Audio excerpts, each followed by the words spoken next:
At my son's funeral, my brother stood beside me with his head bowed, as if our grief was shared. He gripped my shoulder, just like he used to when we were kids, to show me the world wasn't falling apart. And I believed him. 7 days later, I saw him again. Not in mourning, not in tears, but in my house, at my table, with my wife. She was laughing. He was holding her hand. I didn't walk in. I just stood at the window, and I realized betrayal doesn't always come from enemies. Sometimes it grows inside the family, and it blooms where you once watered trust. If this story resonated with your soul, click subscribe and let me know in the comments which city or country you're listening from. I'm truly curious to know where you're tuning in from. My name is Ronald Mason. I was 74 years old the morning I put on the black suit. I hadn't worn it in years, not since my sister's memorial service, and even then it had felt tight around the neck, stiff at the elbows. It hung in my closet like a silent judge, untouched, waiting to remind me of everything I never wanted to attend. I stood in the bedroom, staring at it for a long time. It had been dry cleaned long ago and sealed in a clear plastic bag. The hanger had left its shape in the shoulders. I took it out slowly, almost reverently, like lifting the lid off something sacred. I laid it on the bed. Evelyn was downstairs, probably ironing the shirt I always wore for church. She hadn't spoken much since the call came in. The call. I could still hear the officer's voice, too calm for what he was saying. Something about a traffic stop, a confrontation, shots fired. My son, Michael, had been in the wrong place. Or maybe it had been the right place, but the wrong time. The words didn't matter. Only the silence after them did. That silence had stretched across our home like fog that refused to lift. I sat on the edge of the bed and reached down to polish my shoes. Old leather, cracked near the sole. The kind that squeaked when you walked across polished floors. I remembered buying them when Michael graduated high school. I told him back then that good shoes mattered, that people noticed when a man cared about details. I wasn't sure he ever agreed with me, but he used to nod anyway. I liked that he nodded. The mirror in front of me showed an old man I barely recognized.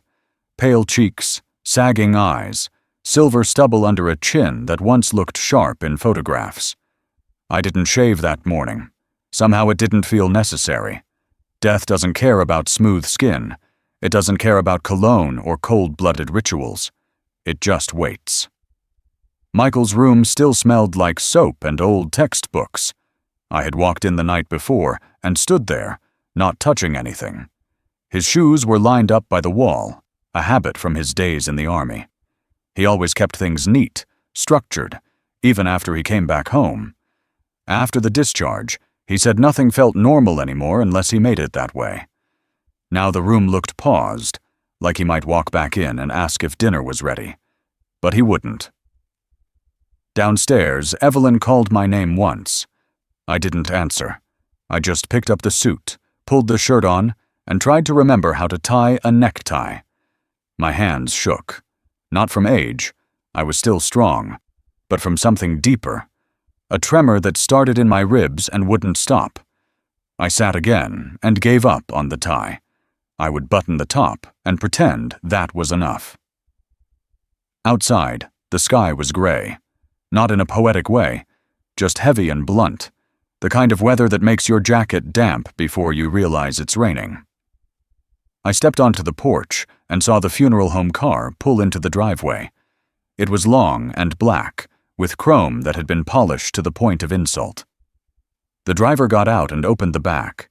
I couldn't see the casket from where I stood, but I felt its presence. My knees stiffened. Evelyn appeared beside me with her scarf already around her shoulders. She didn't look at me, just opened the door, stepped out, and waited by the car. I followed. Step by step, like I was walking underwater. I got in without thinking and stared straight ahead. The driver asked if we were ready. I nodded, though the word didn't feel right in my throat. Ready. Ready for what? To place your child in the ground? There's no such thing. The church was only a few miles from our house. We passed the old gas station where Michael once worked during college, the diner he used to take girls to when he thought we weren't paying attention, the baseball field where he hit his first home run. Every place that held his shadow now stared at us with hollow windows and overgrown weeds. When we pulled up, the parking lot was already lined with familiar cars, a few neighbors, friends from high school, some of his old unit, I guessed, judging by their silence and the stiffness of their postures. I stepped out and adjusted the lapel of my jacket. The suit didn't fit quite right. My body had shifted in all the wrong ways over the years, softened in the places that used to be firm. I walked toward the chapel slowly. I could feel eyes on me, soft condolences wrapped in glances. No one said anything. They didn't need to. Inside, the casket was closed. That had been Evelyn's choice. I wasn't sure I agreed. I had wanted one last look, but she said she couldn't bear to see him that way. I respected her decision, but my hand still itched to touch his forehead one more time, to whisper something, anything, into ears that could no longer hear. We sat in the front pew. The organ played something old and slow, and the pastor stood behind the podium with a paper in his hand. I didn't hear much of what he said, just fragments, words like service, honor, family, loss, words that felt hollow without Michael in the room. Then someone stood beside me, a hand on my shoulder, firm, warm, too familiar. I turned. It was my brother, David. He looked like me, only more confident. His eyes were red, but his tie was perfect. He gave me a nod, the same one he gave me when we were kids sneaking out of our bedroom. He stood beside me the entire service, like a pillar that refused to crumble. And I let him. Because in that moment, I needed something to hold me up. I didn't know what it would cost me. I didn't know that the same man who stood beside me while I buried my son would soon stand somewhere else, beside the only other person I had left. But that day, in my black suit, I allowed myself to believe we were still brothers. I allowed myself to grieve with a hand on my shoulder, not knowing it was already pulling away. The days after the funeral passed like smoke. Nothing held its shape for long. Time didn't move forward or backward. It just circled me in a slow, suffocating loop. I found myself waking up at strange hours, unable to tell if it was morning or evening. The house seemed to breathe differently. The walls, once full of warm echoes, now only sighed when the wind passed through the cracks in the window frames. I stopped using the bedroom. Something about the bed felt wrong.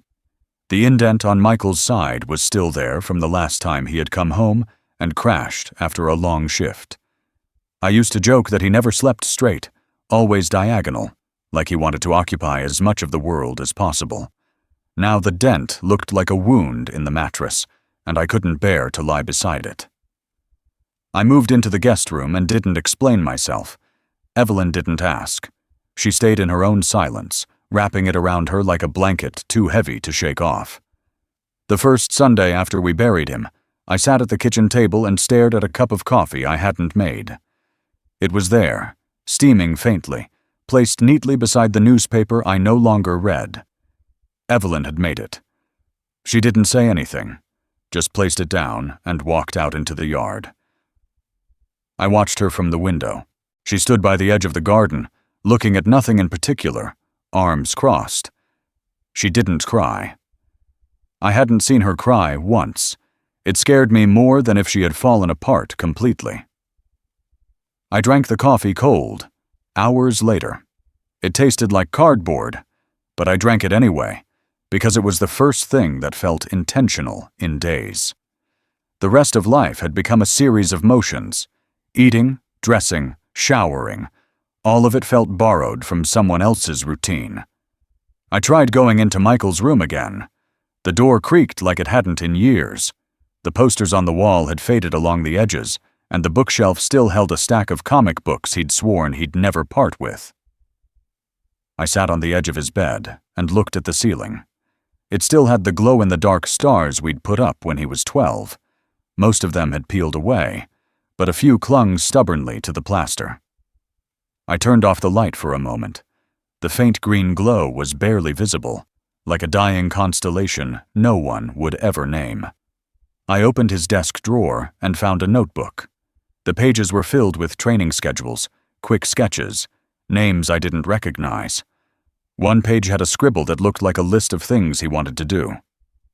Fix the porch light. Take Dad to the old fishing spot. Clean out the truck. Call Julie. I didn't know who Julie was. Maybe someone from his unit. Maybe a woman he never had the time to introduce to us. I ran my hand over the page, letting the paper scrape against my skin. I didn't take the notebook. I just closed the drawer and left it as it was. That afternoon, I went out to the shed behind the house. It smelled like oil and rust. The rake was still propped in the corner where I'd last seen Michael leave it. I picked it up and began dragging it across the yard, more out of habit than need. Leaves had already begun falling, crisp and red, despite it being early in the season.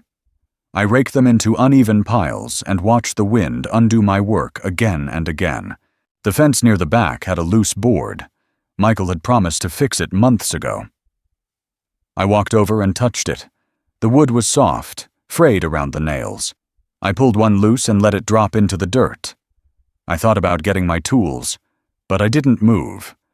I just stood there, my hand on the broken plank, staring into the neighbor's empty yard. Inside the house, Evelyn moved quietly. She barely touched the piano anymore. It had once filled the afternoons with old hymns and songs from her childhood, melodies she'd taught Michael when he was small. Now the keys were silent, and dust had begun collecting in the seams. I ran a finger across the top of it one evening and looked at the gray trail I left behind. Ash in the cracks. That's how it felt. The whole house was full of it, memories crumbling into dust, too fine to sweep away. At night I sat in the dark and listened to the refrigerator hum. I could tell the time by its cycle. Every hour, a buzz. Every few hours, a rattle in the pipes. I memorized the sound of silence between those moments. It wasn't peaceful. It was waiting. The kind of waiting that feels like it might never end. I found myself going back to the park where I used to work. Not during the day. Late, after the sun had gone. I'd sit on the bench near the duck pond, the one we'd built when I was still in charge of the maintenance crew. It was crooked now, one leg sinking into the soft earth. No one had fixed it. I liked it that way.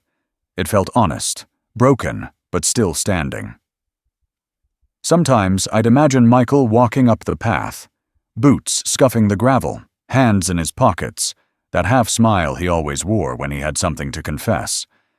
He'd sit beside me and say, "You didn't think I'd leave you alone, did you?" But the path always stayed empty. The trees creaked in the wind, and the pond reflected nothing but darkness.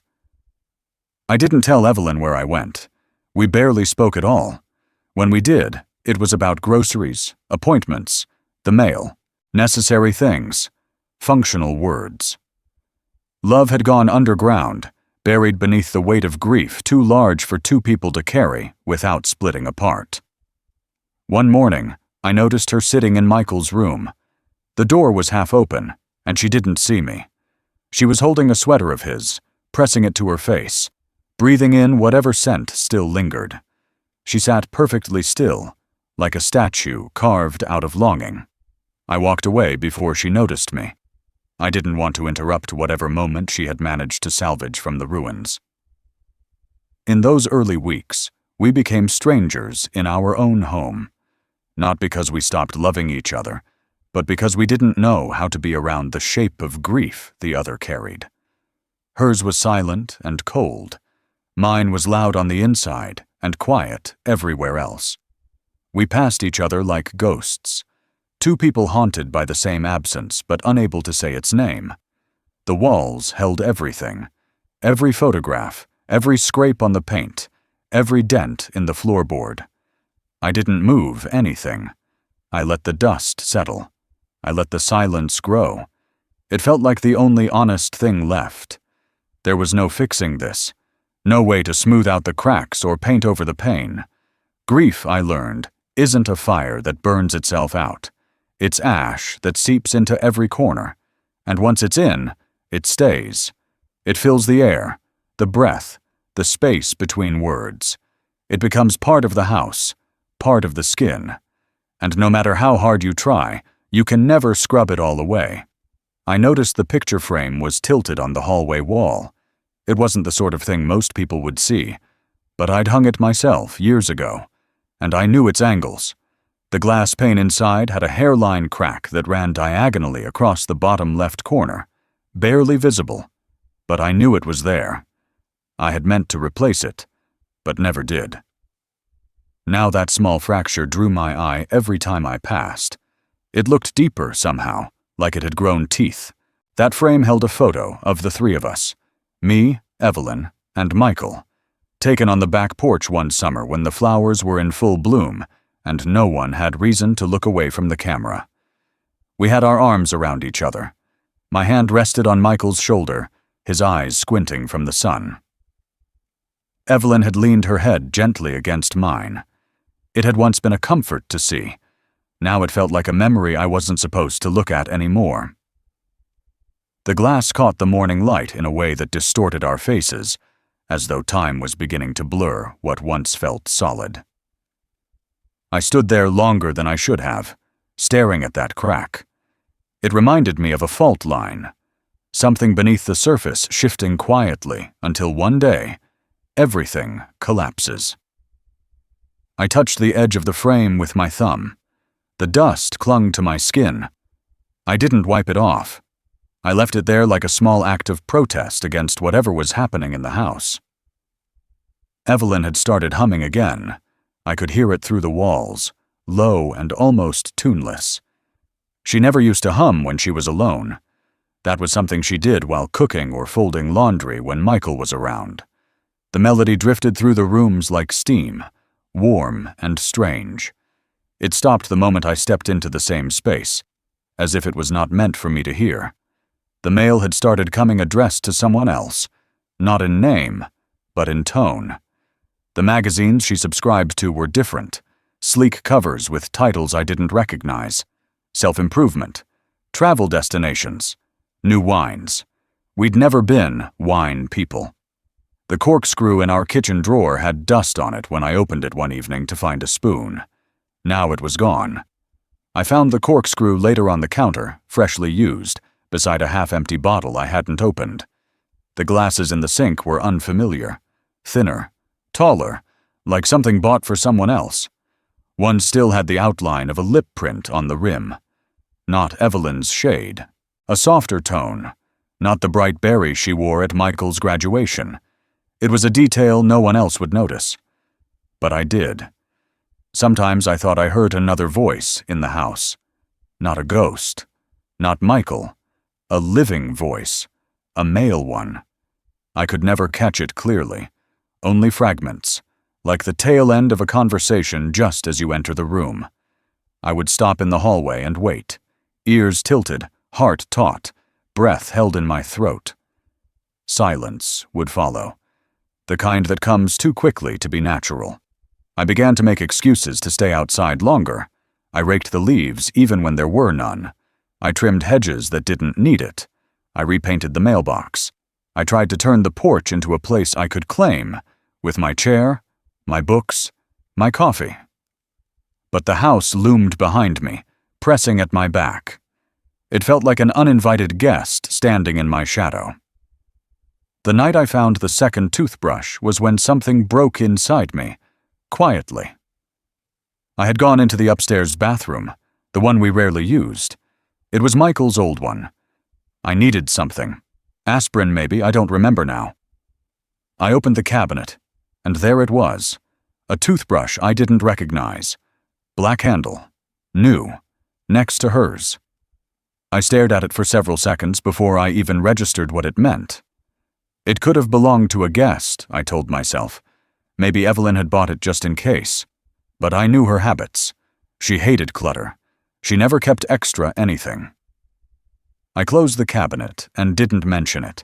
Instead, I took the aspirin and returned to the guest room. I lay in bed with my eyes open, counting the shadows that moved along the ceiling as the headlights of passing cars flashed through the blinds. At some point, I heard the stairs creak, not in the way they creaked under Evelyn's careful weight. These were heavier steps, slower. I didn't move. I didn't breathe. I let the moment pass like a storm I hoped would go around me. The next morning, there were 2 mugs in the sink again. One was hers. The other had initials etched into the side. Not mine. I stared at them, then washed them both. My hands moved on their own, but my mind was somewhere else, looping back to the picture frame and its crack. How it had been small once. How it had grown. Later that day, I walked into the living room and noticed the furniture had shifted. The armchair angled slightly more toward the window. The throw blanket folded differently. A pillow that used to rest on the couch now sat on the floor, as if someone had sat there, pressed against it. I looked at those things and felt as though the house was trying to speak to me in gestures, in clues. It didn't need words. The evidence was everywhere. I saw my brother's cologne bottle on the back shelf of the bathroom sink the following week. Same brand he always used. The cap was loose. The smell was faint, but unmistakable. I didn't touch it. I didn't even move it. I left it there like a burning flag in a field I once called home. The worst part wasn't the discovery. It was the normalization. The way the silence began to shape itself around new habits.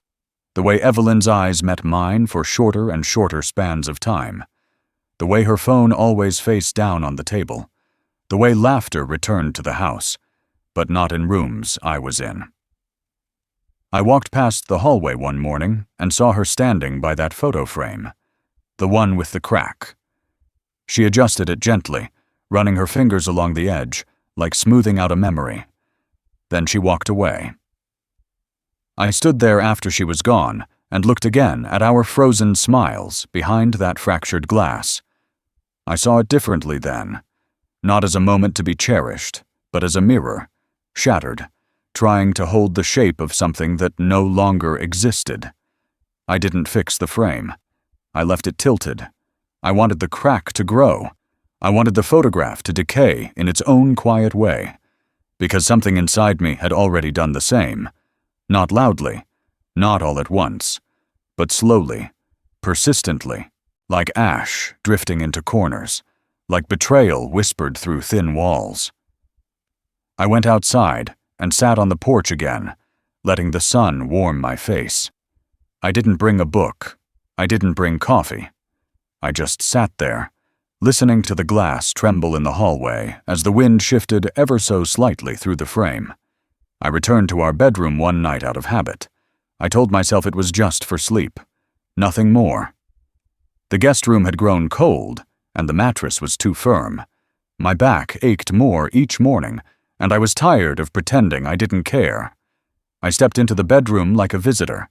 The air inside felt untouched, as if the room itself had been holding its breath.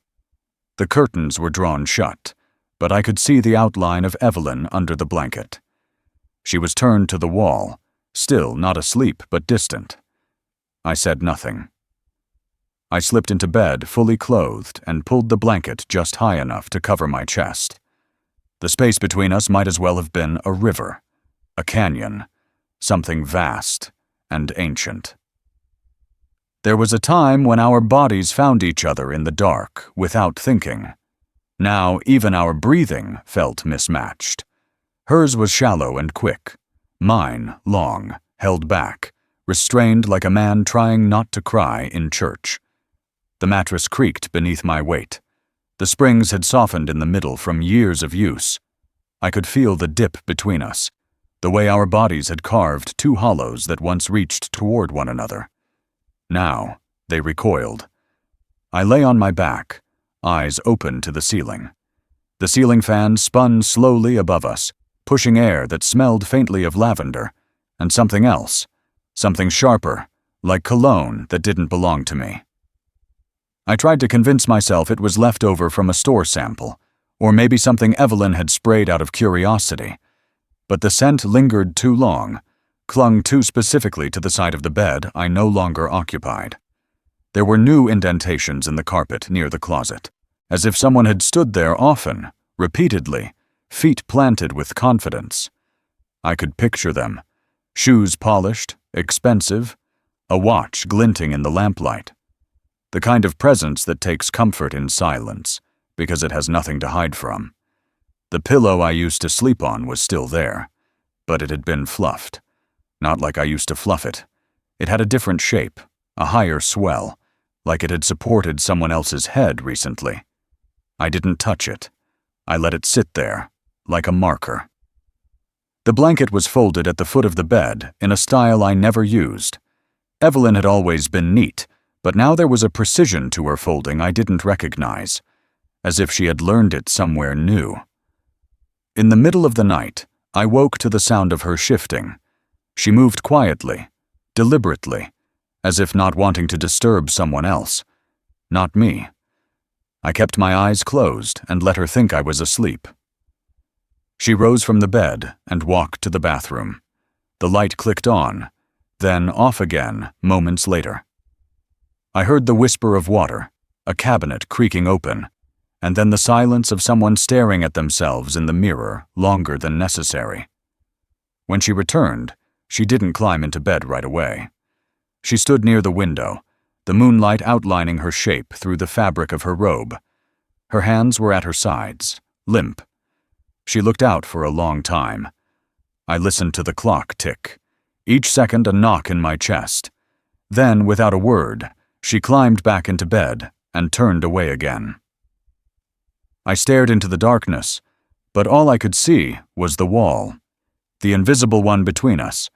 It had started as something soft, fatigue, grief, unspoken tension, but now it had hardened. It wasn't just distance, it was division. She was still my wife. We still shared meals, a roof, memories. But in that bed, we were no longer husband and wife. We were two occupants of a history that had run out of present tense. The next morning, I rose before her. I sat on the edge of the bed and stared at my slippers. I used to keep them tucked neatly under the nightstand. Now they were askew, one on its side, the other half buried beneath the curtain. I didn't fix them. I put them on the way they were, and walked out without looking back. In the kitchen, the coffee was already brewed. She had set out 2 cups. I poured myself one and sat in the chair by the window. The chair creaked the way it always had. I found a strange comfort in that. The creaking hadn't changed, even if everything else had.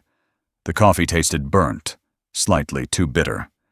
She had never used to let it sit on the burner that long. She entered a few minutes later, took her cup, and sat across from me. We didn't speak. The sound of the spoon stirring sugar was the only conversation. She didn't look at me. She gazed out the window like I wasn't there. I did the same. I focused on the neighbor's mailbox. The red flag was up. Something small and ordinary, but it grounded me. I sipped slowly, listening for her breathing. Still shallow, still apart. Later that day, I found myself in the garage, searching for something to fix. I opened boxes, ran my hands over old tools. I found a rusted wrench I hadn't used in years and spent 20 minutes cleaning it, even though I had no plan to use it. I needed something in my hands, something solid, simple, loyal. The wrench had only ever been what it was meant to be. That night, I returned again to our bed, not out of hope, but out of exhaustion. My body knew the shape of that mattress. My bones remembered where to rest. I lay down and stared at the ceiling once more. Evelyn was already turned to the wall, her breathing steady. I wondered what she thought about at night, if anything, or if she simply waited for sleep like a visitor who never truly felt at home. The wall between us didn't grow in height or width. It grew in silence. Every word unspoken added a brick, Every sideways glance added mortar. Every small decision to withhold affection hardened its surface. We weren't fighting. We weren't angry. We had just built something neither of us wanted to admit was real.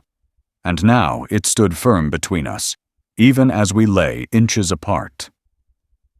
I closed my eyes and tried to remember the last time I had reached for her. Not by accident, not in passing. A real reaching, a real wanting. I couldn't. And maybe that was the clearest sign of all. Not the toothbrush, not the wine glasses, not the cologne or the voices or the laughter I wasn't allowed to hear, but the absence of that memory. The space between our bodies was no longer just space. It was decision. It was resignation. It was the quiet knowledge that love can erode not only through hatred, but through neglect, through routine, through the heavy weight of all that is never said. I stayed awake until dawn, listening to the fan, the ticking clock, and the soft breath of the woman I used to know. I found the cup again in the back of the cabinet, behind the matching set Evelyn had bought a few years ago from some catalog she used to read with her morning toast. It was chipped where the handle had broken off, the crack dull and smooth from years of washing. I remembered the day it slipped from my hands, maybe a decade ago, and how the handle hit the floor and rolled under the fridge. I had crouched there, fingertips reaching under the metal, but I never found it. Evelyn said to throw the cup away. I never did. There was something comforting about its imperfection. I reached for it now without thinking, even though the newer ones were cleaner, brighter, more symmetrical. My hand wrapped around the warm ceramic, the same way it always had, carefully, with a small tilt so the heat wouldn't burn my knuckles. It had become a ritual, using this one, a quiet defiance, something broken, still in service, something familiar. I sat by the window and watched the morning light stretch across the countertop, long and pale. The backyard was covered in frost, the edges of the leaves catching sunlight like sugar. I didn't move. I didn't sip. I just held the cup and let the warmth bleed into my fingers. Evelyn was upstairs. I could hear her steps above me, soft and deliberate. She had become quiet in her movements lately. Everything she did was smooth, calculated. There was no longer any casualness in her body. She had grown into someone I no longer understood, like a language I once spoke fluently, but hadn't used in years. The sound of her pacing above reminded me of footsteps from another life. That morning, I noticed something else. A small item on the entry table by the door. A key fob. Not ours. Black plastic with a silver edge. I picked it up and turned it over in my hand. No label. No tag. Just sleek and unfamiliar. I placed it back exactly where it had been. I didn't want her to know I had touched it. The day unfolded slowly. I tried to read the paper, but the words were empty. I opened the garage and stared at my workbench. I picked up tools and put them down again. Everything felt unfinished. The shelves were organized the way I liked them, but I noticed gaps. A few items were missing. Maybe I had lent them out. Maybe they were buried beneath something else. I stood there for a long time with a wrench in my hand, unsure whether I had meant to fix something or just needed to feel useful. By mid-afternoon, Evelyn was in the kitchen, humming again. The tune meant nothing. She hummed in short, uncertain phrases, like someone trying to recall a song they hadn't heard in years. I watched her from the doorway. Her back was straight, her shoulders relaxed. She moved like someone who wasn't waiting for anything anymore. She made 2 cups of coffee and placed them on the counter. One was in a clean blue mug from the new set. The other was in a plain white one. Neither were for me. I didn't ask who the second cup was for. She walked away before I could speak, leaving the cups behind as if they would explain themselves. Later, I stood in the kitchen and stared at them. The coffee in both had cooled. The one in the white mug had a faint lipstick mark along the rim, delicate and unfamiliar. Evelyn never wore that shade. I touched the ceramic, then pulled my hand back as if I'd been caught doing something wrong. I went outside and stood on the porch, holding my own chipped cup like a relic. The cold air pressed into my skin, but I didn't go back inside. I listened to the wind shift the leaves, to the quiet engine of a car passing in the distance. I looked down at the cup and studied the missing handle. There was a smooth groove where my thumb rested naturally, a habit born of necessity. The cup had adapted. I had adapted, but there was no satisfaction in it. Evelyn had gone out before sunset. I watched from the window as she stepped into a silver sedan I didn't recognize. It wasn't David's, and it wasn't hers. She didn't look back. The car moved slowly, deliberately, and disappeared down the road. I stood there until the sky turned dark and the window no longer reflected the outside, but only me. I cleaned the kitchen while she was gone, not because it needed it, not because she asked. I just needed the sound of something, the running water, the scrape of a sponge against a dish, the click of a cabinet door. I wiped down the counter, then hesitated when I reached the cup she had left behind. The one with the lipstick stain. I stared at it. I didn't wash it. I just moved it slightly out of sight behind the kettle. When she returned, I was already in bed. I heard the keys, the creak of the front door, the soft thump of her shoes on the mat. She didn't check on me, didn't stop at the bedroom. I heard her settle somewhere in the house, maybe the den, maybe the kitchen. I lay in the dark and tried to imagine her expression. Was she calm, guilty, relieved? The house no longer felt like ours. It felt like a space we shared out of convenience, like two travelers stranded in the same airport lounge, waiting for flights that would never be announced. The furniture was familiar, the walls unchanged, but everything in between had shifted. I kept the handleless cup on my nightstand that night. I liked the weight of it, the stubbornness. I liked that it had survived breakage. But I also hated it, because no matter how long I'd used it, no matter how many times I'd washed it or cupped it in my palms for warmth, it would never be whole again. I dreamed of a porch swing and Michael's laughter. I dreamed of a time when the walls of the house didn't listen, when the objects in the kitchen didn't speak louder than the people who used them. When morning came, the cup was still there, cold, waiting, just like me. I began to notice the absence before I understood what it meant. It crept into the corners of the house and settled like a fog. The warmth that used to greet me at the door had thinned into something weightless. I would walk from room to room and feel as if I were passing through an empty shell. Everything remained in its place. Curtains drawn, cushions neatly stacked, lamps turned off just right. But something fundamental had vanished. It was the scent. Every home has one, even if you live in it long enough to forget it's there.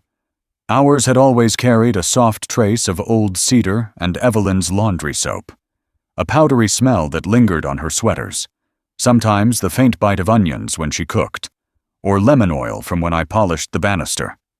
They weren't strong scents, but they were ours. The last few weeks, though, the air had turned blank. I would walk into the bedroom and inhale without thinking and find nothing. Just stillness. I didn't say anything. I wasn't even sure I could explain it, but I kept trying to catch it again, the way you try to recall a dream hours after waking. I opened drawers. I held clothes to my face. I sniffed the pillows and the curtains and even the pages of her cookbooks. Everything smelled like dust. I started lighting matches, not for any purpose, just to burn something. The sulfur was harsh, almost metallic, but at least it was something. I'd let it linger in the air for a few seconds before waving it out, watching the gray smoke rise and twist, dissolve against the ceiling. One morning, I opened the refrigerator and stared at the shelves. It was full, but nothing looked familiar. Strange brands, unlabeled containers, a jar of pickled something I couldn't name. I reached for the milk, but the expiration date was 2 days old. I set it back and closed the door, forgetting why I had opened it in the first place. I wandered the house like a tenant waiting for the landlord to show up. I stopped opening the newspaper. I didn't care what was happening outside.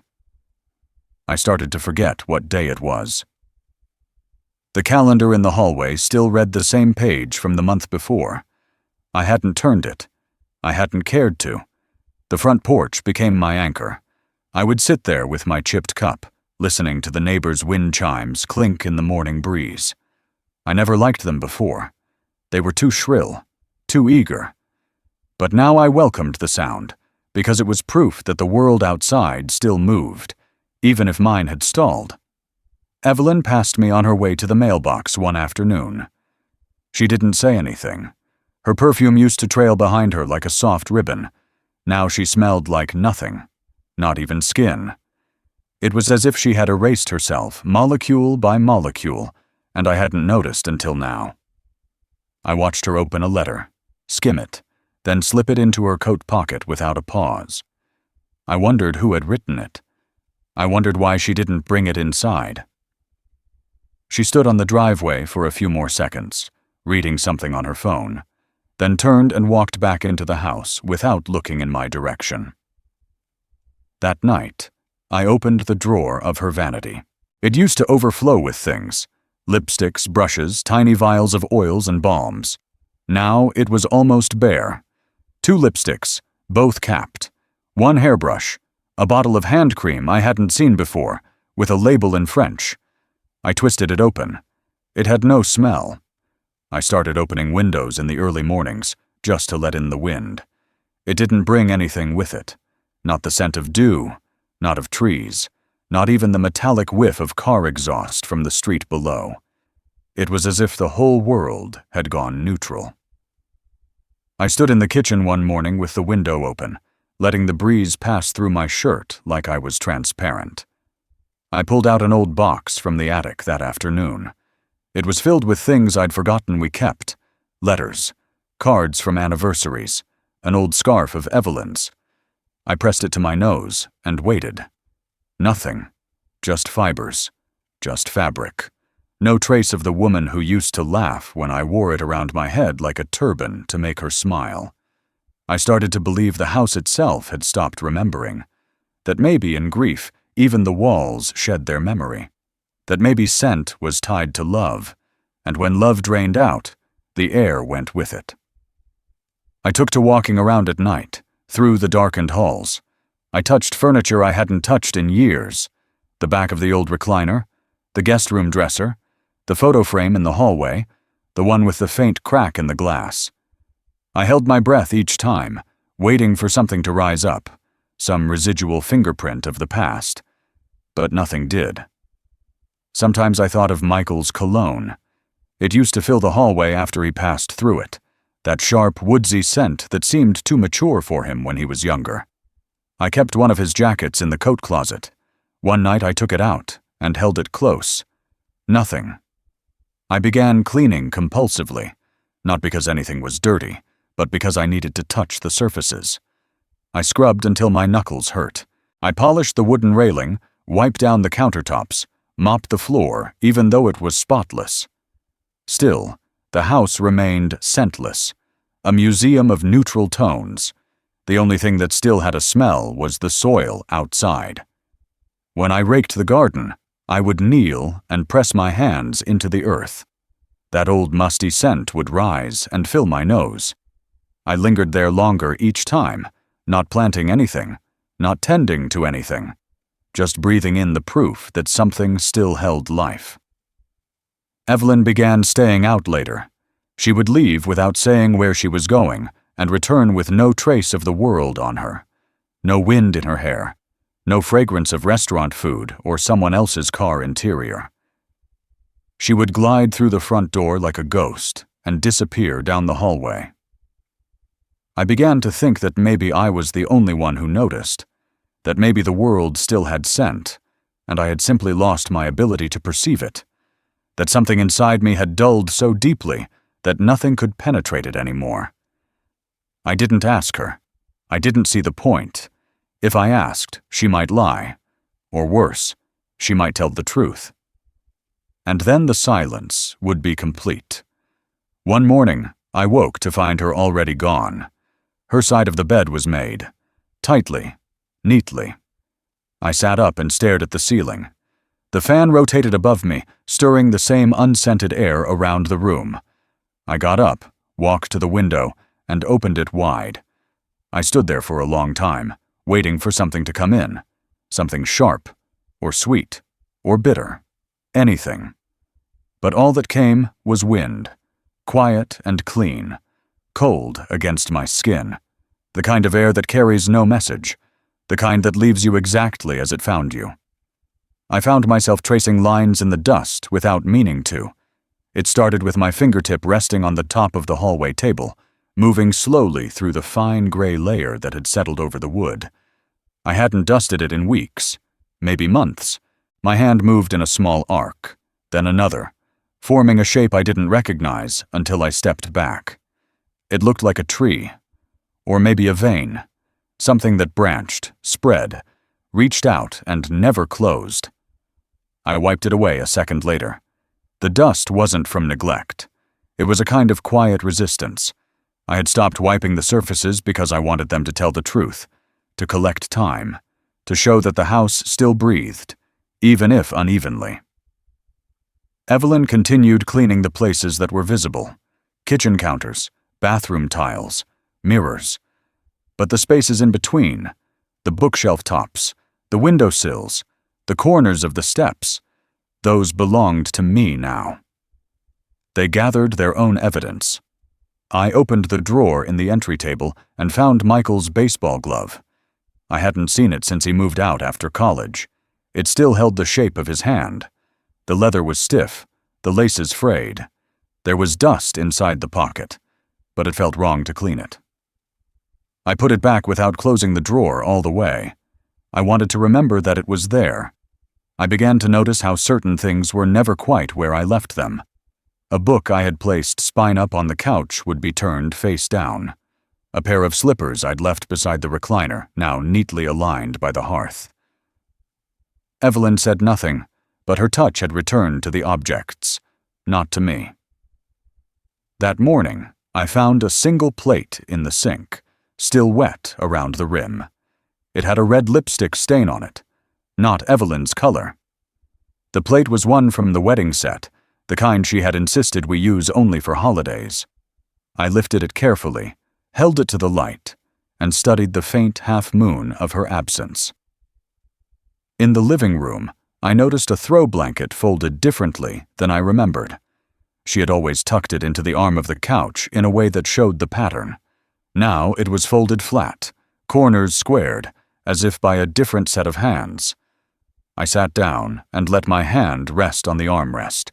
I felt a faint indentation where someone else had sat. The afternoon passed like it always did. Slow and full of breath I didn't feel like taking. I made tea, though I didn't want it.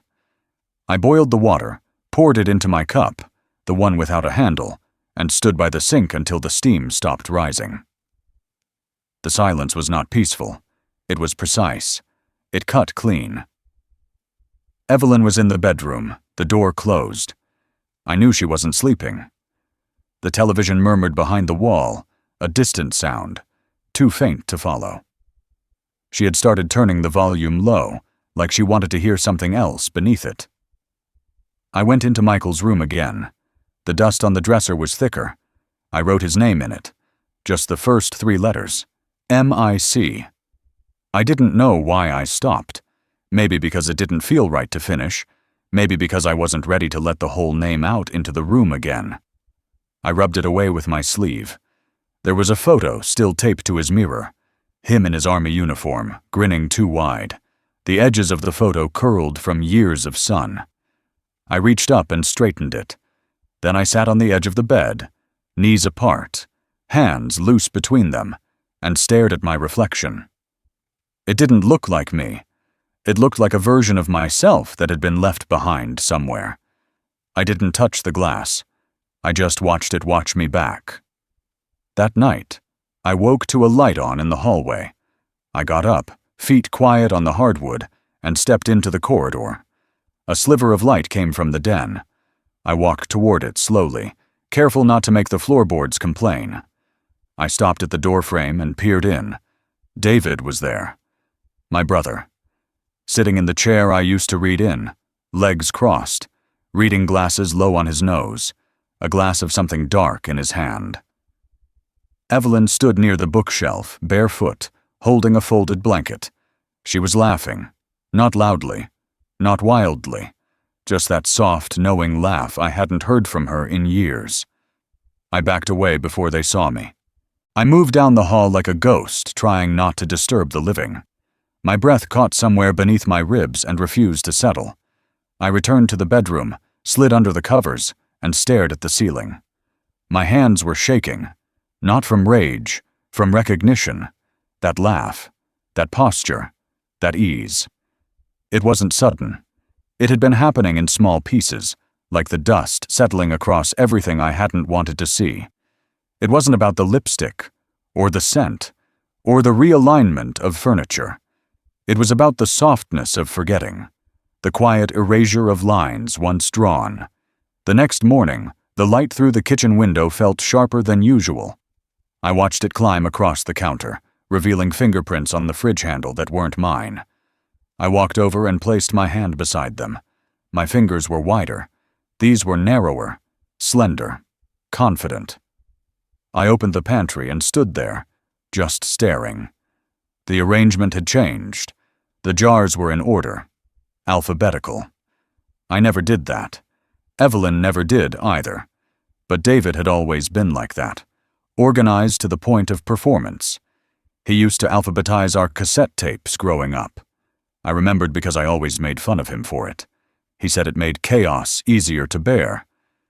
I closed the pantry slowly, then picked up my cup, the handleless one, and poured myself coffee. It was lukewarm, but I drank it anyway. I sat at the table and stared out the window, the dust on the sill catching the morning sun in strands of gold. I reached out and drew a single line through it. Straight. Unbroken. Then I blew on it softly, and the dust lifted for a moment before settling again. The line remained, a fragile reminder that even in neglect, something could still be shaped. Even in silence, something could still be said, even if no one else was listening. The house had mirrors in all the usual places, one in the bathroom above the sink, one in the hallway near the coat rack, a full-length mirror on the back of the bedroom closet door. For years, they had been functional, unnoticed, part of the everyday rhythm of moving through rooms. But lately, I had started to catch things in them. Not figures, not movements, something smaller, a shift in posture, a flicker. A moment where what I saw didn't line up with what I felt. It began on a Wednesday afternoon. I had gone into the bedroom to retrieve a sweater. The wind had picked up outside, and the air had turned sharp. I opened the closet door and saw myself in the full-length mirror. My own face looked tired, in a way I hadn't fully accepted. The lines around my mouth had deepened. My shoulders had rounded. My eyes, those I didn't recognize. I stood there for a long time, not out of vanity, but out of disbelief. I wasn't the man I remembered being. Something had drained from me slowly, in small, polite withdrawals, until I had become this hollow figure with a still-beating heart.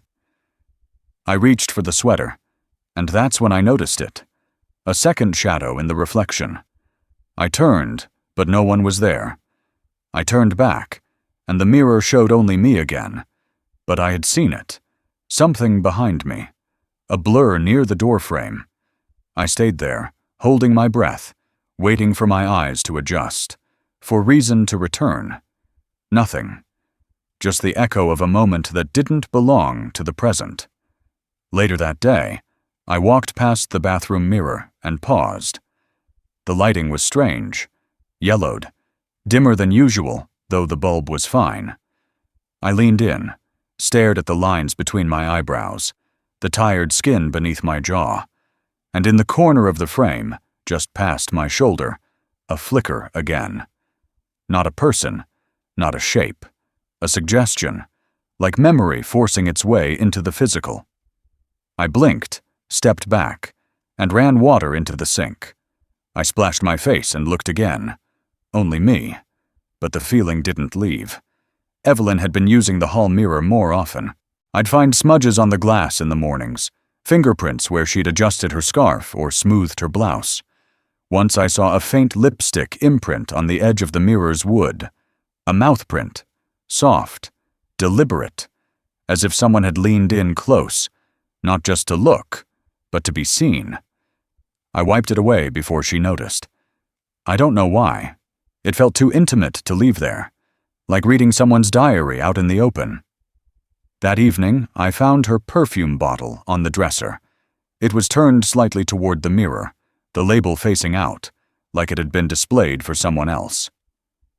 Evelyn never cared about presentation, but now the bottle stood centered, flanked by 2 candles that hadn't been lit in years.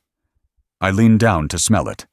The scent was subtle, distant, like the end of a dream. I sat on the edge of the bed and looked toward the closet mirror again. It was dusk, and the last light of the day filtered in at an angle that made the glass glow. My reflection was still there, but it looked like it had been painted. Flat. Unconvincing. Behind it, a long shape passed by the doorway. I stood up too quickly. My knees ached from the sudden motion. I turned, heart tight in my chest. The hallway was empty. But something had changed. The mirror had a new fingerprint. I hadn't touched it.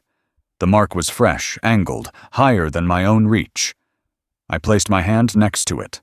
Mine was shorter, broader. This one was narrower, longer, like someone else had been standing where I had, just moments before.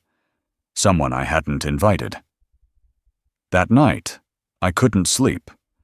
I lay in bed, staring at the ceiling, listening to the hum of the refrigerator through the floorboards, to the occasional groan of the house as it settled deeper into the earth. At some point, I sat up and looked toward the mirror. I could see the faint shape of the room in it, bathed in pale moonlight. Evelyn was asleep beside me, or at least still. I watched the reflection for what must have been an hour, and then I saw it again. The shadow. Moving, slowly, from one side of the room to the other. Not walking, gliding. A dark smudge against the dim silver of the glass. I turned my head, and the room was still. I turned back to the mirror, and the shadow was gone. The next morning, Evelyn left early. She said nothing as she pulled her coat on and walked out the door. I didn't ask where she was going. I never did anymore. Instead, I walked through the house, checking each mirror as if they were windows to something I had missed. I found nothing, just my own tired image, again and again, but always slightly off. My tie askew when it wasn't, my hair different, my stance unfamiliar. I spent hours sitting in front of the mirror in the den, the one in the old oak frame. I watched myself read, watched myself sip tea. It became a habit, one I didn't talk about. I was looking for proof. Proof of what? I wasn't sure. That I still existed? That the house hadn't swallowed me whole? Then, one afternoon, I caught Evelyn in the bedroom. She was talking softly to someone on the phone. She stood at an angle that faced the mirror. I could see her reflection clearly. Her eyes were soft. Her mouth formed words I couldn't hear. But what struck me was her smile. It wasn't a smile I had seen in years. It belonged to someone else, to a version of her I no longer had access to. The mirror caught it all, not just the shape of her face, but the warmth, the affection, the direction of her attention. I didn't interrupt. I didn't move. I stood just far enough away to remain invisible, even in glass. That evening, I covered the mirror in the hallway with a towel. I couldn't look at it anymore. I didn't want to see what it might show me. I did the same in the bedroom. Evelyn asked nothing. She removed the towel the next morning without comment. We didn't speak about it. Eventually, I stopped glancing at any of them. I let the glass gather dust, Let fingerprints remain untouched. I avoided my own reflection like it was someone I had once wronged. Because maybe I had. Maybe by staying. By pretending. By not asking questions I already knew the answers to. The mirrors still hung, but I no longer looked into them. Because what I had seen, the flicker, the figure, the shadow behind me, it wasn't someone else. It was the version of me who had once believed everything in the reflection was real. And now, even the glass knew better. The kitchen table had 4 chairs, but we had used only 2 for years. One for me, one for Evelyn. Michael had once sat across from us, elbows on the table, cereal bowl in front of him, talking about school or girls or the car that wouldn't start again. After he left for college, the 3rd chair remained untouched. I never moved it. It faced the window, angled just slightly so you could see the maple tree in the yard. A quiet memorial to a time I didn't want to disturb. One morning, I came down the stairs and found a plate sitting in front of that 3rd chair. Not an empty plate, not one that had simply been left behind by accident, but a used one. A few crumbs of toast, a smudge of butter, and a coffee cup beside it, half full, ringed faintly with someone's lips. The chair had been pulled out just a little, as if someone had risen from it only a moment before I walked in. I stood there for a long time, not moving. The light from the window fell across the table, catching the rim of the cup. Evelyn wasn't in the room. The television murmured faintly from the den. I didn't touch the plate. I didn't clean it. I walked past it like it didn't exist and poured myself coffee into the chipped cup I always used. That day, I noticed other small things. The butter dish had been moved to the opposite end of the table. The salt and pepper shakers were side by side, instead of diagonally across from one another the way I preferred. There were 2 spoons in the sink. One had been rinsed and leaned against the edge of the drying rack. The other sat at the bottom of the basin, still streaked with something red. Jam, maybe, or marmalade. I hadn't eaten either in years. I opened the trash can and saw a torn paper napkin with faint lipstick on it. A darker shade than Evelyn ever wore. I didn't say anything. I simply closed the lid and stood there, holding the edge of the counter as if the house had started to sway beneath me. The next morning, it happened again. Another used plate. A different mug. This one was one of the novelty ones from a long-forgotten gift set that Evelyn had once declared too ugly to use. I picked it up, turned it in my hands, studied the cartoon rooster on the side. The inside of the cup was still warm. Whoever had used it hadn't left long before I entered the room. The 3rd chair was no longer a symbol. It was a seat, claimed, occupied, not just in function, but in presence. It had been pulled out farther this time, pushed back hastily, as if someone had stood too quickly. The napkin was still on the table, folded once. There was no ceremony to it, just evidence. Casual, comfortable. I began rising earlier, trying to catch the moment. But each time I entered the kitchen, it was the same. The remains, never the visitor. The chair warm, the scent of coffee still lingering in the air. But the person gone. One day, I opened the refrigerator and saw a new container on the top shelf. Something Evelyn never bought. Organic yogurt in a brand neither of us had ever used. I picked it up, checked the date, and placed it back. A different handwriting marked the lid with a black marker. 2s. Evelyn always used blue. I made a mental note and said nothing. It was around this time that Evelyn's wardrobe shifted. She wore colors I didn't recognize, clothes with cleaner lines, more deliberate cuts. She had never been interested in fashion trends, but now she wore things that looked curated. When she walked through the hallway, she moved with a kind of poise I hadn't seen in her for years. Not stiffness, not distance, just certainty. I stopped eating at the table. I took my meals on the porch or in the den. I said I preferred the light there. She didn't protest. Eventually, I stopped pretending to explain myself at all. At night, I would return to the kitchen after the lights had gone out. I'd turn them back on, slowly, quietly, and stand there in the doorway. Sometimes I could see the chair pulled out again, a mug left behind, a trace of sugar spilled near the edge of the table, the kettle on the stove warm to the touch. It was never obvious. There were no voices, no laughter, no shoes by the door that didn't belong. But the guest was real, and he was comfortable, not just tolerated, welcomed. The house made space for him in ways it no longer did for me. One afternoon, I came home from the hardware store and found a man's jacket draped over the back of the kitchen chair. Navy blue, light fabric, the sleeves slightly worn at the cuffs. I stood in the doorway with my keys still in my hand. The jacket didn't move. It didn't speak. It simply hung there, like it belonged. I turned and left the room. I didn't ask Evelyn. I didn't accuse.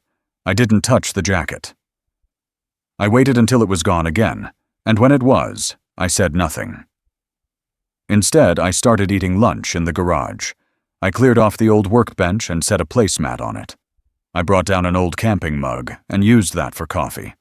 I said it was for the peace and quiet. Evelyn nodded when I told her, but she never came out to check. She and the guest had the kitchen now, the table, the chairs, the morning light, the toast, the marmalade, the soft footsteps that I never heard, only felt in the arrangement of things left behind. I dreamed of Michael that week.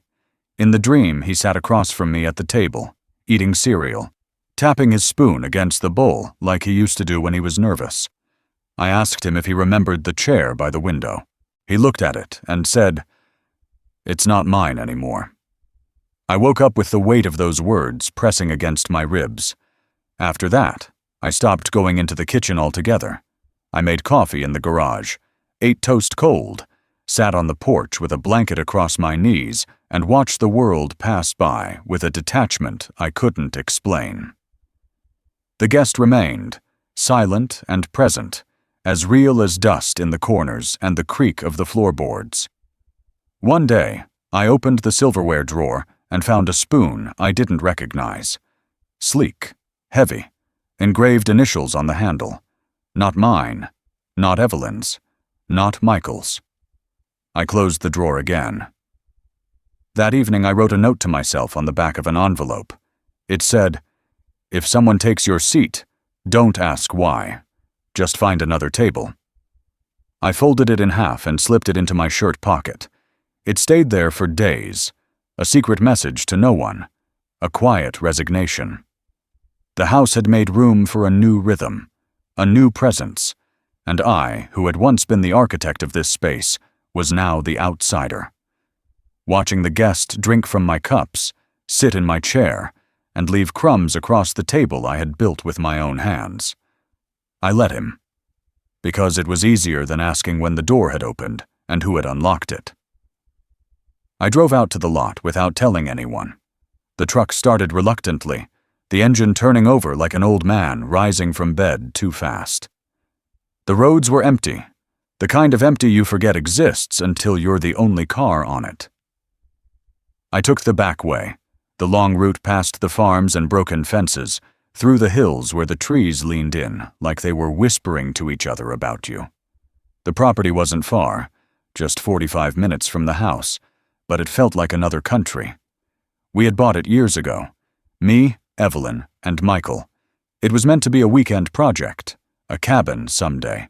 Just a slab of land at the edge of a lake where the dirt was soft and the tree line thick enough to drown out the sound of anything man-made. We signed the papers after Michael's second deployment. I told him we'd build it together. He grinned like he believed me. But we never even cleared the weeds. Time kept slipping through our fingers, and eventually, we stopped talking about it. Now the lot sat, as it always had, untouched and overgrown, as if waiting for someone to remember it existed. I parked at the rusted gate, got out, and let the air hit me full in the face. It smelled like rot and pine needles, old water, muck. But there was something clean in it, too. Something honest. The ground didn't lie. I walked through the tall grass, pushing aside brambles with my forearms. The earth was soft underfoot, wet in places.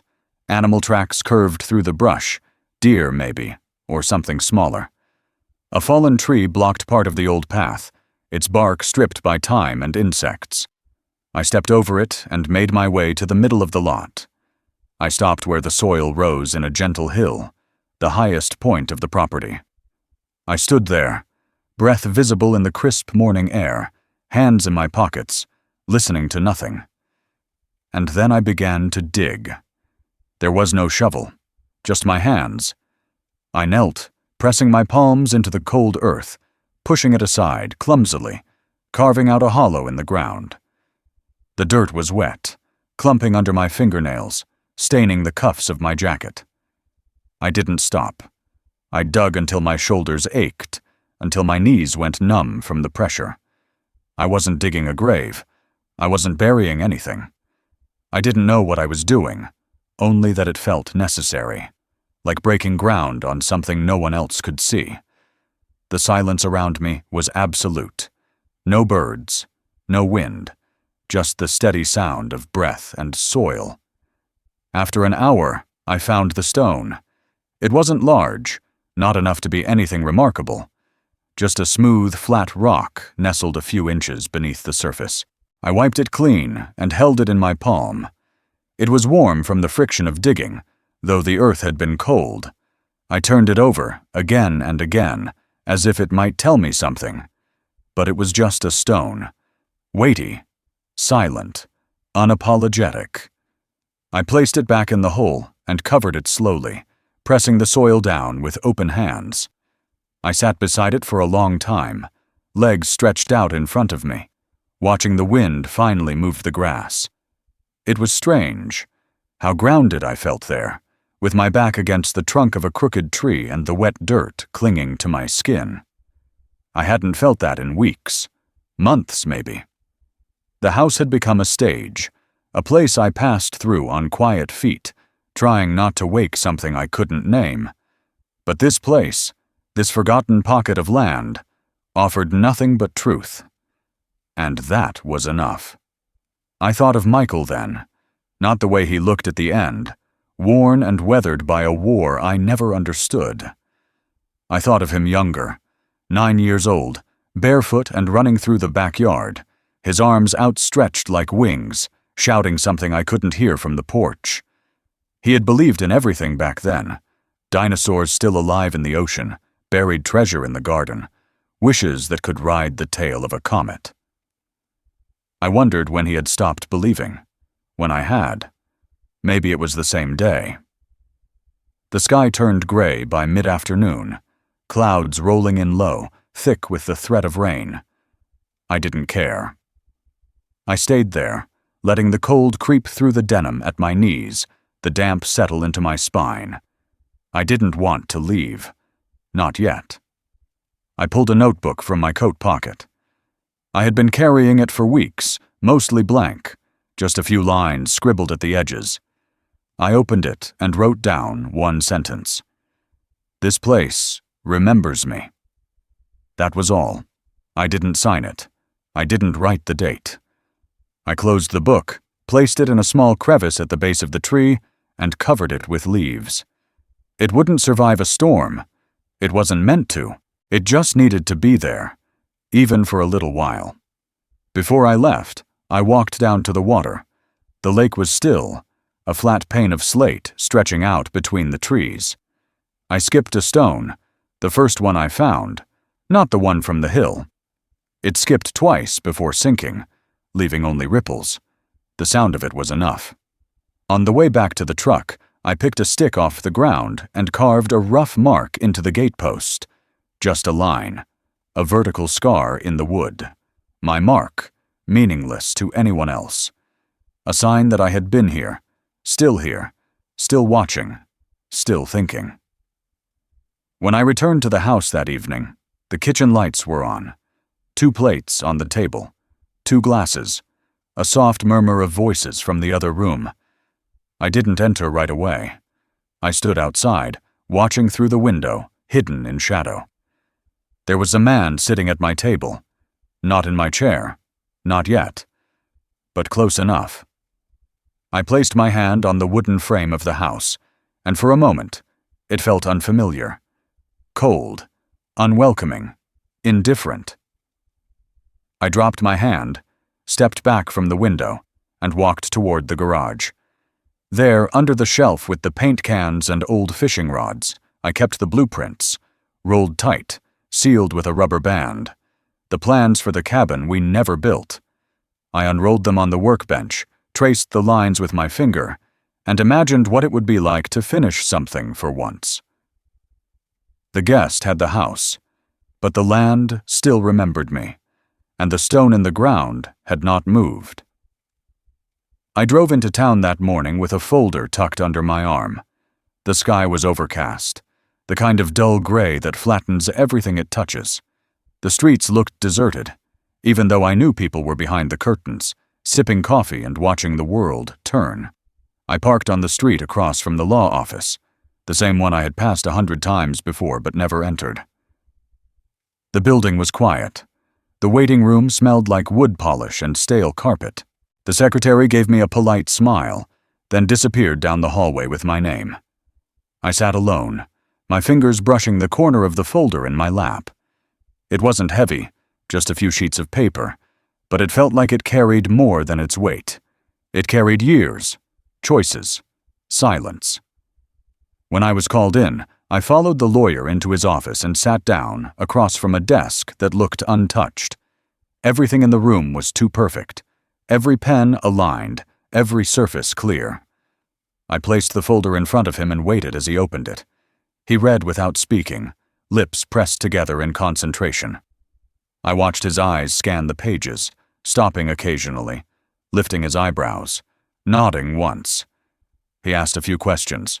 I answered with short phrases, no embellishments, just facts, dates, names, instructions. His pen moved quickly across the forms, scribbling notes, drawing lines through paragraphs, initialing margins. When he slid the documents back toward me, my name was already printed in neat black letters across the signature lines. I didn't sign immediately. I held the pen for a moment, letting its weight rest between my fingers. Then I wrote my name. Once. Twice. A third time. Each signature looked shakier than the last, like my body was catching up to the gravity of what I was doing. He notarized them, stacked the pages, slid them into a fresh envelope, and placed it in front of me. That envelope stayed sealed on my passenger seat all the way home. I didn't touch it again until I reached the garage. I placed it on the workbench, cleared a space around it, and smoothed it flat with my palm. The paper inside held my voice now, in a way I hadn't spoken aloud in months. I made 2 copies and locked them away. One went under the floorboards in the den, beneath a loose plank I hadn't fixed on purpose. The other I slipped into a frame. It was an old picture frame, the kind meant for diplomas or certificates, with a thick border and a glass pane. I cleaned the glass until I could see my face in it. Then I carefully opened the back and slid the paper inside. Just the first page, the one that mattered. The rest I folded away. I closed the frame, pressed the clips down, and leaned it against the back of my bookshelf, behind a row of books that no one ever touched. It wasn't meant to be seen. Not yet. But it was there. A quiet promise. A paper under glass. I spent the rest of the afternoon moving slowly through the house, noting what had shifted since I left. The kitchen towel was folded differently. The couch cushions were rearranged. A wine bottle in the recycling bin bore a label I didn't recognize. Evelyn wasn't home. Her car was gone. I didn't check the time. I went upstairs, into the bedroom, and opened the closet. My clothes hung untouched, but the space beside them had changed. There was a new jacket, a pair of shoes, subtle changes, intentional. I reached out and ran my hand along the fabric. It was smooth, expensive, definitely not mine. Downstairs, I poured myself a glass of water and sat at the table. The sunlight hit the window at the perfect angle, throwing long shadows across the floor. I thought about the paper under the glass, the way it sat still, saying everything I had refused to say for months. There was power in ink, finality. It didn't argue. It didn't accuse. It simply existed. The next morning, I woke earlier than usual. Evelyn was already up, already dressed. She moved through the kitchen with efficiency, placing 2 mugs on the counter, slicing fruit, checking her phone. I watched her from the hallway. She didn't see me. Or maybe she did, and chose not to react. She poured coffee into both mugs and set one at the 3rd chair, the one across from mine, the one no longer empty. That day I stayed out longer than usual. I walked through the park, the cemetery, the small strip of woods near the church. I found a bench beneath a tree and sat with the envelope in my coat pocket. I could feel it pressing against my ribs every time I breathed. When I returned, there were 2 empty glasses in the sink, a 3rd plate in the dishwasher, music playing softly in the living room, something smooth and polished. Not Evelyn's taste, not mine. I went upstairs and into the guest room, opened the closet, and looked at the space again. Another shirt, another pair of socks, the arrangement too deliberate to be temporary. I returned to the den, moved the books aside, and looked at the frame. The paper under glass stared back at me, unmoved by the noise around it. It didn't ask for anything. It didn't cry. It didn't burn. It just remained. And I found something almost holy in that stillness. I placed it back behind the books, adjusted the row carefully, and stood there in the quiet. That evening, Evelyn asked if I had gone somewhere during the day. I said I had. She didn't press. I didn't offer. After dinner, I stepped outside alone. The wind had picked up. Leaves tumbled across the porch in loose spirals. I sat with my jacket zipped, watching the trees bend under the weight of the weather. The sky looked bruised. The air had the heaviness of coming rain. I thought of Michael again, and how he used to ask me about the stars, if they could hear us, if they remembered us after we were gone. I didn't have answers then. I still didn't. But I knew this. Memory needed a vessel, and sometimes that vessel had to be paper, ink, a signature, a decision made in a room with no audience. The wind knocked something over behind me, a broom or a pot. I didn't flinch. I just sat there and let the moment pass. Inside, the lights were on. Shadows moved across the curtains. Voices, laughter, the sound of plates being cleared. But in the den, behind the bookshelf, under glass, my silence waited. Not for revenge, not for justice, just for its time. I left before sunrise. The sky was still bruised with night, the stars fading reluctantly above the horizon. I didn't pack much. A single duffel bag, a thermos of black coffee, a folded paper I didn't need to read again. I closed the door softly behind me and let the silence settle. I didn't write a note. I didn't lock the door. The truck groaned as it turned over, but it started. I drove without the radio, without music, without distraction. The hum of the engine was enough. The roads were wet from rain the night before, and the headlights stretched out ahead like pale fingers on glass. I passed neighborhoods still asleep, homes glowing faintly with kitchen lights or television screens. I watched them blur by, all that domestic comfort sealed behind closed curtains. It didn't belong to me anymore. The gas station at the edge of town was open, the same one where I used to take Michael for slushies when he was small, before Little League games and after-school projects. I didn't stop. I just slowed for the light, let it turn green, and kept going. The further I drove, the more the weight began to shift, slowly, like a knot untangling inside my chest. By the time I reached the property, the first light of day was cracking through the trees. It was golden and brittle, catching in the leaves, reflecting off puddles in the mud. The grass had grown longer since I was last there. Wild things had moved in. Deer, rabbits, tracks of animals I couldn't name. Nature didn't ask permission. It simply reclaimed. I parked beside the rusted gate and stepped out, my boots sinking slightly into the wet ground. The cold met me head on, but I welcomed it. It was honest, bracing. I breathed in deeply and let it fill me.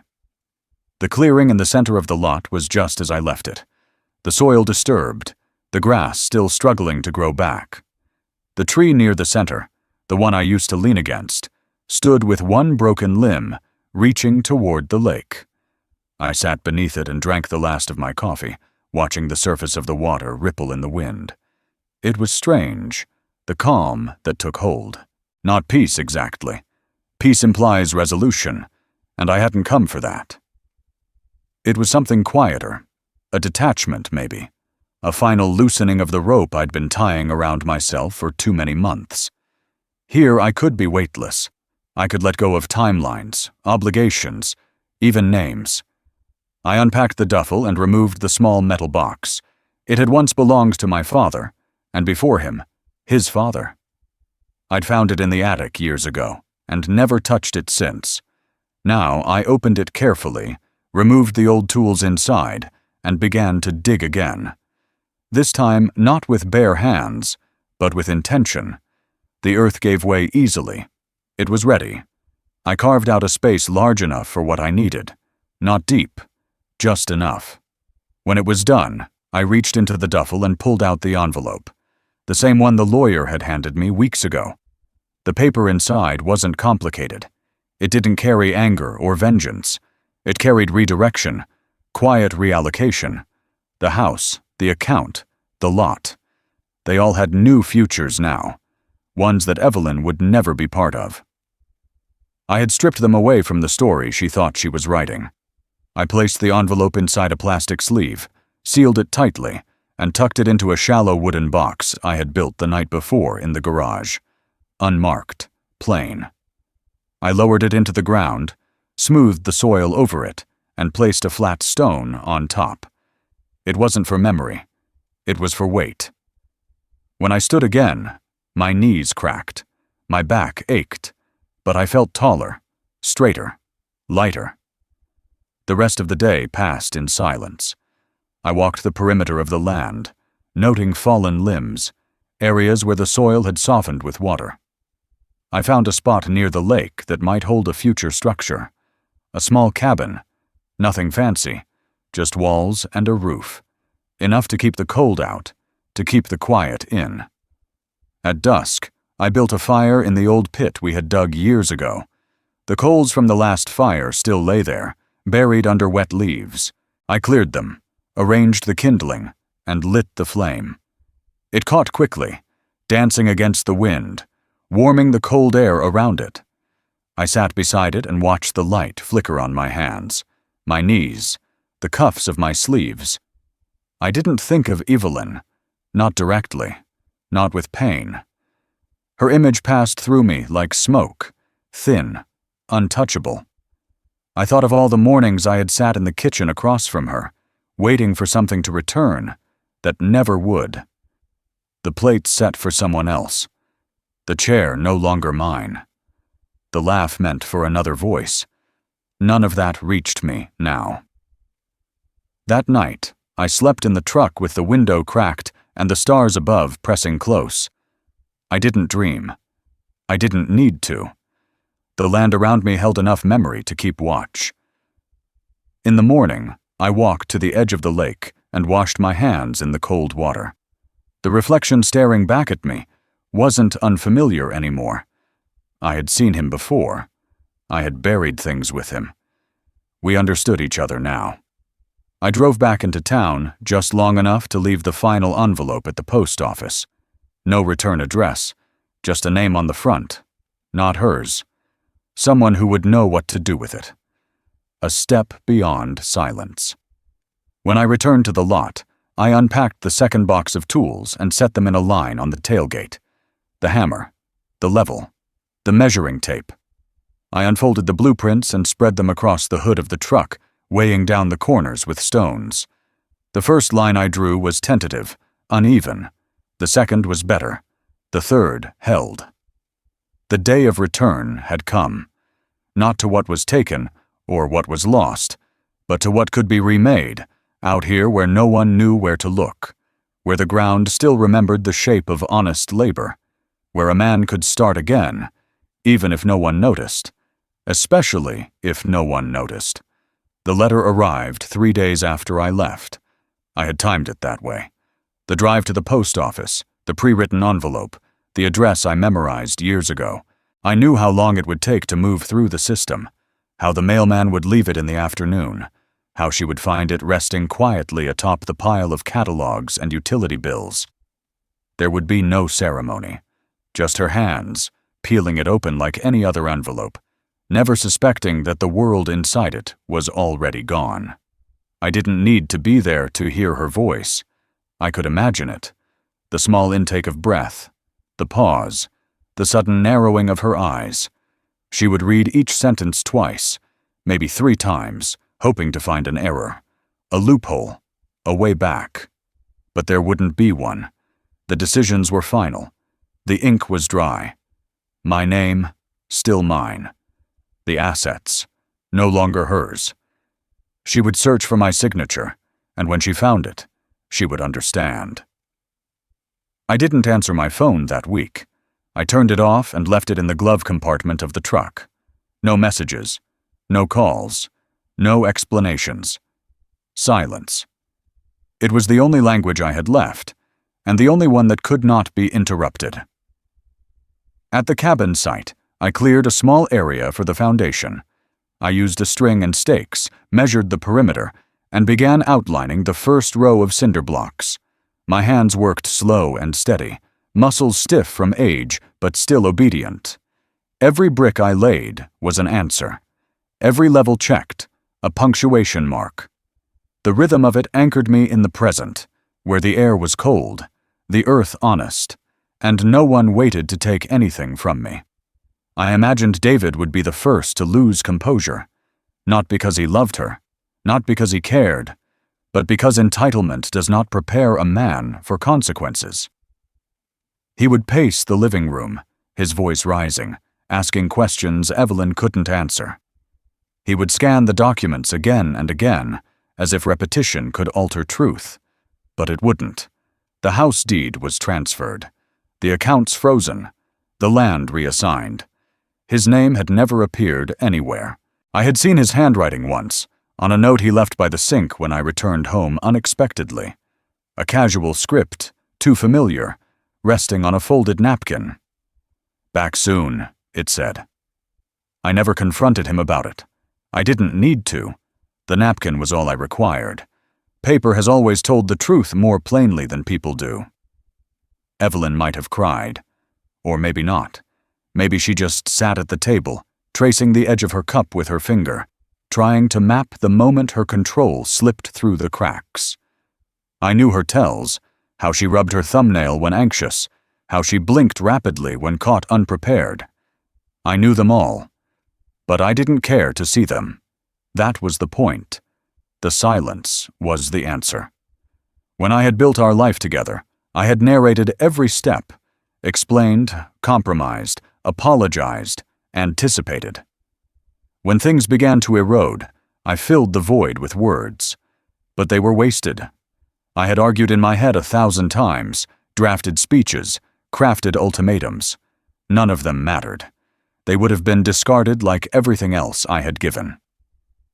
So I gave silence instead. Final, cold, deliberate. A week passed before I returned to town. I needed supplies. Nails, lumber, sealant.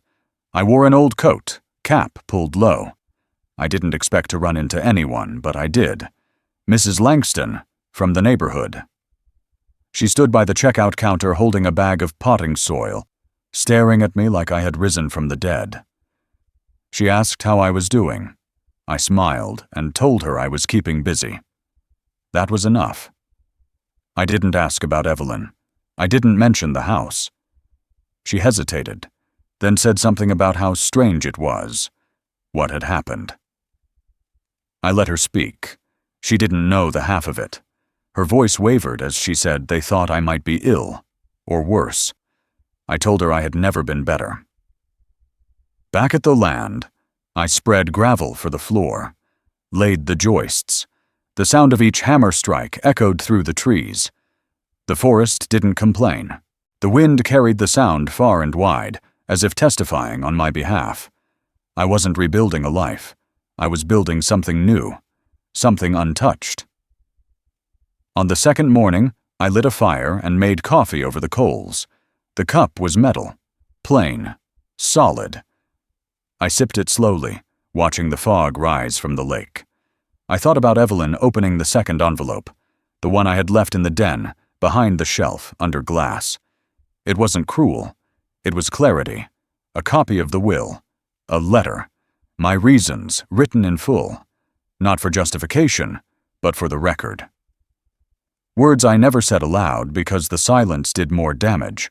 Words like, enough, and no more, and I remember everything.